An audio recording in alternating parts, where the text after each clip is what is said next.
ನಾನು ಜೀವನದಲ್ಲಿ ಮಠ ಬರ್ತಿಲ್ಲ, ಏನಾರ ಅನ್ನ ತಿಂದರೆ ಇಲ್ಲಿಂದ ನನ್ನ ಭಕ್ತ ಬಂದು ನಾನು ಭಕ್ತಿಯಿಂದ ಬಂದಿದ್ದೀನಿ, ಮಂತ್ರಿಯಾಗಿ ಬಂದಿಲ್ಲ, ಶಿಷ್ಯನಾಗಿ ಬಂದಿದ್ದೀನಿ ಅಂತ ಹೇಳಿದರು.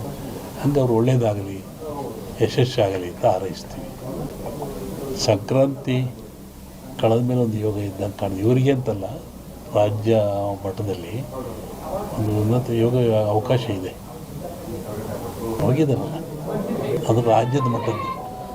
ನಿಮ್ಮ ರಾಜ್ಯದ ಮಟ್ಟಕ್ಕೆ ಸಂಕ್ರಾಂತಿ ಮೇಲೆ ರಾಜಕೀಯ ವಿಪ್ಲವ ಆಗೋ ಲಕ್ಷಣ ಇದೆ.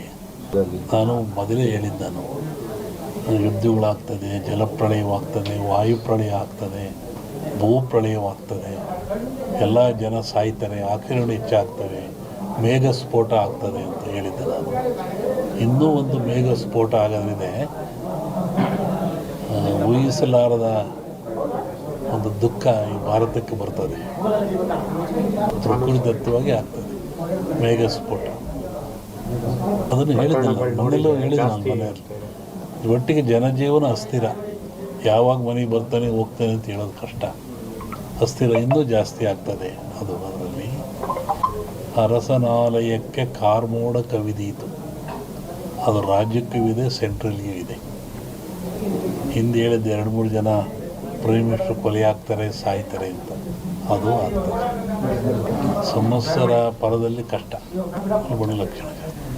ದ್ವೇಷ, ಅಸೂಯೆ, ಈ ಮಧ್ಯೆ ಒಂದಿಬ್ಬರು ಬಲಿ ಆಗ್ತಾರೆ. ಹೇಳಿದ್ದಲ್ಲ, ಸಂಕ್ರಾಂತಿ ಮೇಲೆ ವಿಪ್ಲವ ಆಗೋ ಲಕ್ಷಣ ಇದೆ. ಇಲ್ಲ ಸರ್, ಸಿದ್ದರಾಮಯ್ಯಗೆ ತೊಂದರೆ ಇಲ್ಲ. ಮೂಡ ಬರುತ್ತೆ, ಮೂಡ ಹೋಗುತ್ತೆ ಅಷ್ಟೆ. ಏನು ಆಶೀರ್ವಾದ ಬಂದರೆ ಆಶೀರ್ವಾದ ಆಗ್ತದೆ. ಜಗತ್ತಿನ ಸುದ್ದಿ ಈಗಲೂ ಇದೆ. ಅವಾಗ ಸಂಕ್ರಾಂತಿ ಒಳಗೆ ಮೇಘ ಸ್ಫೋಟ ಅನ್ನಲ್ಲ, ರಾಜಕೀಯ ವಿಪ್ಲವ, ಇನ್ನೊಂದು ಸತಿ ಥರ ಆಕ್ಸಿಡೆಂಟು ಆಗೋ ಲಕ್ಷಣ ಇದೆ. ಅದು ಹೇಳಿದೆ, ಫ್ಲೋಟ್ ಮೇಘ ವಾಯು ಫ್ಲೈಟ್ದೆಲ್ಲ ಹೇಳಿದ್ದಲ್ಲ, ಫ್ಲೈಟ್ ಬಿತ್ತು, ಜನ ಸಾಯ್ತಾರೆ, ಮರಣ ಆಗ್ತದೆ, ಜಲಪ್ರಳಯವಾಗ್ತದೆ, ಸಮುದ್ರದಲ್ಲಿ ಆಗ್ತದೆ ಎಲ್ಲ ಹೇಳಿದ್ದಲ್ಲ, ಆಗ್ತದೆ. ಇನ್ನೊಂದು ಶ್ರಾವಣದಲ್ಲಿ ಹೇಳ್ತೀನಿ, ಜನವರಿ ಒಳಗೆ ಒಂದು ದೊಡ್ಡ ಆಘಾತ ಆಗೋ ಲಕ್ಷಣ ಇದೆ ಇಂಡಿಯಾಕ್ಕೆ. ಸೂಳೆಯ ಮಗನುಟ್ಟಿ, ಇದನ್ನು ಇಟ್ಕೊಂಡಿರಿ, ಪರಿಹಾರ ಮುಂದೆ ಹೇಳ್ತೀನಿ. ಸೂಳೆಯ ಮಗನುಟ್ಟಿ ಆಳುವನು ಮುನಿಪುರವ, ಯುದ್ಧವಿಲ್ಲದ ಮಡಿಯೇ ಪುರವಲ್ಲ ಕೂಡಾದೀತು. ಇದು ಹಾಕ್ರಿ, ಇದು ರಿಸಲ್ಟ್ ಹೇಳ್ತೀನಿ, ಆಮೇಲೆ ಬಿಡಿಸಿ ಹೇಳ್ತೀನಿ ಅದನ್ನು ಏನಂತ. ಇನ್ನೊಂದು, ಅಕಾಲದಲ್ಲಿ ಮಳೆ ಬಂದರೆ ಸಕಾಲದಲ್ಲಿ ಮಳೆಗೆ ತೊಂದರೆ ಆಗ್ತದೆ. ಮುಂದೆ ಬೇಕಾದಾಗ ಮಳೆ ಬರಲ್ಲ. ಈಗ ಬಂದುಬಿಡಿತಲ್ಲ, ಮುಂದೆ ಒಳ್ಳೆ ಬಿತ್ತನೆ ಕಾಲ, ಬೆಳೆ ಕಾಲ, ಬೇಕಾದಾಗ ಬರಲ್ಲ. ಅಕಾಲದಲ್ಲಿ ಮಳೆ ಬಂದರೆ ಸಕಾಲಿ ತೊಂದರೆ ಆಗ್ತದೆ. ಈ ಸರಿ ಅಂಥದ್ದು ಏನಿಲ್ಲ, ಸಮತೋಲನ ಆಗ್ತದೆ.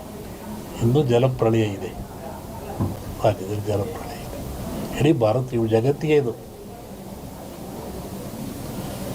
ಸಾಗರದಲ್ಲಿ ಒಂದು ಅಚ್ಚರಿಯ ಸಂಗತಿ ಕಾಣುತ್ತೆ. ಜಲಸ್ಫೋಟ ಅಂತ ಹೇಳಿದ್ದೆ ನಾನು, ಅಲ್ಲಿ ಒಂದು ಆಗ ಲಕ್ಷಣ ಇದೆ.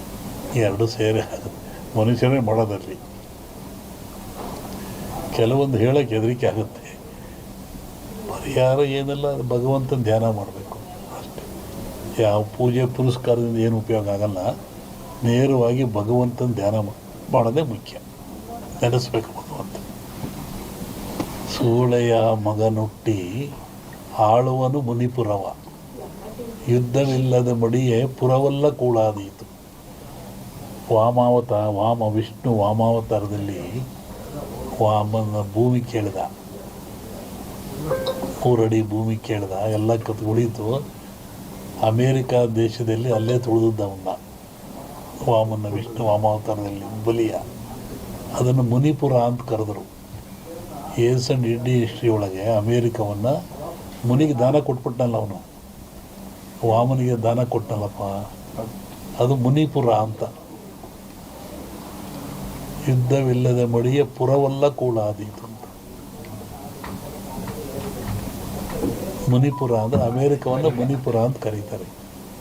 ಅದು ಅಮೇರಿಕ ಒಂದು ದೇಶದಾಗಿಲ್ಲ, ಎಲ್ಲರೂ ಸೇರ್ಕೊಂಡಿರೋದಲ್ಲಿ. ಶ್ರಾವಣದ ಮೇಲೆ ಹೇಳ್ತೀನಿ ಅದ್ರ ಬಗ್ಗೆ. ಹೇಳಿದ್ದೀನಿ, ಇನ್ನೂ ನೋಡ್ತಿರ್ಬೇಕಾರೆ.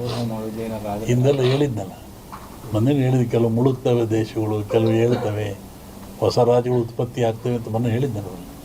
ಮತ್ತು ಮದ್ದಿಲ್ಲದ ಕಾಯಿಲೆ ಬರುತ್ತೆ, 5 ವರ್ಷ ಇರುತ್ತೆ ಕಾಯಿಲೆ ಅದು. ಮತ್ತು ಕೊರೋನಾ ಬಂತು, ಇದು ಇನ್ನೊಂದು ರೂಪವನ್ನು ತಾಳುತ್ತೆ.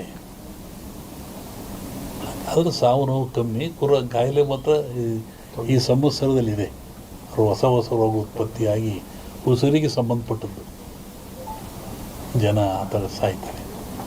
ಆಗ ಭೂಮಿ ಹೇಳಿದ, ಭೂಮಿ ಗುಡ್ಡ ಬಿಡಿ ಉಳ್ತವೆ ಅಂತ ಹೇಳಿದ್ದು ನಾನು. ಬೆರೆಯುತ್ತೆ, ಉಳುತ್ತವೆ, ಸಮುದ್ರ ಜಲಬಾಧೆ ಜನ ಸಾಯ್ತಾರೆ ನಮ್ಮನ್ನು ಹೇಳಿದ್ನಲ್ಲ, ಅದೆಲ್ಲ ನಡೀತಾ ಇದ್ದಾರೆ, ಇನ್ನೂ ಇದೆ ಅದು.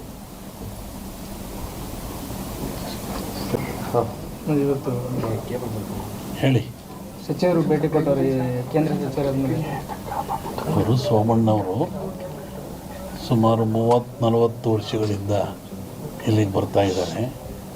ಅವರು ಏನೂ ಅಧಿಕಾರದಲ್ಲೇ ಇದ್ದಾಗ, ಜನತಾ ಬಜಾರ್ನಲ್ಲಿ ಕೆಲಸ ಮಾಡ್ತಿದ್ದಾಗ ಇಲ್ಲೇ ಬಂದು ಉಳ್ಕೊಂಡು ಹೋಗ್ತಾಯಿದ್ರು. ಅವಾಗಿನಿಂದ ಮಠದ ಮೇಲೆ ಭಕ್ತಿಯಿಂದ ನಡ್ಕೊಳ್ತಾ ಇದ್ದಾರೆ. ಮೊನ್ನೆ ತುಮಕೂರ ಗೆದ್ದೆ ಬಂದು ಮಂತ್ರಿ ಆದೇ ಬರೋಕ್ಕಾಗಿಲ್ಲ, ಮಠಕ್ಕೆ ಬರ್ತೀನಿ ಅಂತವ್ರು ಅದನ್ನೇ ಬಂದರು. ಈಗಲೂ ಅದನ್ನೇ ಹೇಳ್ತಾಯಿದ್ರು, ನಾನು ಜೀವನದಲ್ಲಿ ಮಠ ಬರ್ತಿಲ್ಲ, ಎದರ ಅನ್ನ ತಿಂದು ಇಲ್ಲಿಂದ ನಾನು ಭಕ್ತ ಬಂದು, ನಾನು ಭಕ್ತಿಯಿಂದ ಬಂದಿದ್ದೀನಿ, ಮಂತ್ರಿಯಾಗಿ ಬಂದಿಲ್ಲ, ಶಿಷ್ಯನಾಗಿ ಬಂದಿದ್ದೀನಿ ಅಂತೇಳಿ ಒಂದು ಉನ್ನತ ಯೋಗ ಅವಕಾಶ ಇದೆ. ಹೋಗಿದ್ದಾರಲ್ಲ, ಅದು ರಾಜ್ಯದ ಮಟ್ಟದ್ದು. ನಿಮ್ಮ ರಾಜ್ಯದ ಮಟ್ಟಕ್ಕೆ ಸಂಕ್ರಾಂತಿ ಮೇಲೆ ರಾಜಕೀಯ ವಿಪ್ಲವ ಆಗೋ ಲಕ್ಷಣ ಇದೆ. ನಾನು ಮೊದಲೇ ಹೇಳಿದ್ದೆ, ಯುದ್ಧಗಳಾಗ್ತದೆ, ಜಲಪ್ರಳಯವಾಗ್ತದೆ, ವಾಯುಪ್ರಳಯ ಆಗ್ತದೆ, ಭೂಪ್ರಳಯವಾಗ್ತದೆ, ಎಲ್ಲ ಜನ ಸಾಯ್ತಾರೆ, ಆಕ್ರಮಣ ಹೆಚ್ಚಾಗ್ತವೆ, ಮೇಘ ಸ್ಫೋಟ ಆಗ್ತದೆ ಅಂತ ಹೇಳಿದ್ದೆ ನಾನು. ಇನ್ನೂ ಒಂದು ಮೇಘ ಸ್ಫೋಟ ಆಗೋದ್ರಿದೆ, ಊಹಿಸಲಾರದ ಒಂದು ದುಃಖ ಈ ಭಾರತಕ್ಕೆ ಬರ್ತದೆ. ಪ್ರಕೃತಿದತ್ತವಾಗಿ ಆಗ್ತದೆ ಮೇಘ ಸ್ಫೋಟ. ಅದನ್ನು ಹೇಳಿದ್ದೆ ಮೊನ್ನೆಲ್ಲೂ ಹೇಳಿದ್ದೆ ನಾನು ಮನೆಯಲ್ಲಿ. ಒಟ್ಟಿಗೆ ಜನಜೀವನ ಅಸ್ಥಿರ, ಯಾವಾಗ ಮನೆಗೆ ಬರ್ತಾನೆ ಹೋಗ್ತಾನೆ ಅಂತ ಹೇಳೋದು ಕಷ್ಟ. ಅಸ್ಥಿರ ಇನ್ನೂ ಜಾಸ್ತಿ ಆಗ್ತದೆ. ಅದರಲ್ಲಿ ಅರಸನಾಲಯಕ್ಕೆ ಕಾರ್ಮೋಡ ಕವಿದೀತು. ಅದು ರಾಜ್ಯಕ್ಕೂ ಇದೆ, ಸೆಂಟ್ರಲ್ಗೂ ಇದೆ. ಹಿಂದೆ ಹೇಳಿದ 2-3 ಜನ ಪ್ರೈಮ್ ಮಿನಿಸ್ಟರ್ ಕೊಲೆ ಆಗ್ತಾರೆ, ಸಾಯ್ತಾರೆ ಅಂತ, ಅದು ಆಗ್ತದೆ. ಸಂವತ್ಸರ ಪರದಲ್ಲಿ ಕಷ್ಟ, ಬಡ ಲಕ್ಷಣ. ದ್ವೇಷ, ಅಸೂಯೆ, ಈ ಮಧ್ಯೆ ಒಂದಿಬ್ಬರು ಬಲಿ ಆಗ್ತಾರೆ. ಹೇಳಿದ್ದಲ್ಲ, ಸಂಕ್ರಾಂತಿ ಮೇಲೆ ವಿಪ್ಲವ ಆಗೋ ಲಕ್ಷಣ ಇದೆ. ಇಲ್ಲ ಸರ್, ಸಿದ್ದರಾಮಯ್ಯಗೆ ತೊಂದರೆ ಇಲ್ಲ, ಮೂಡ ಬರುತ್ತೆ, ಮೂಡ ಹೋಗುತ್ತೆ ಅಷ್ಟೇ. ಏನು ಆಶೀರ್ವಾದ ಬಂದಿಲ್ಲ, ಆಶೀರ್ವಾದ ಆಗ್ತದೆ.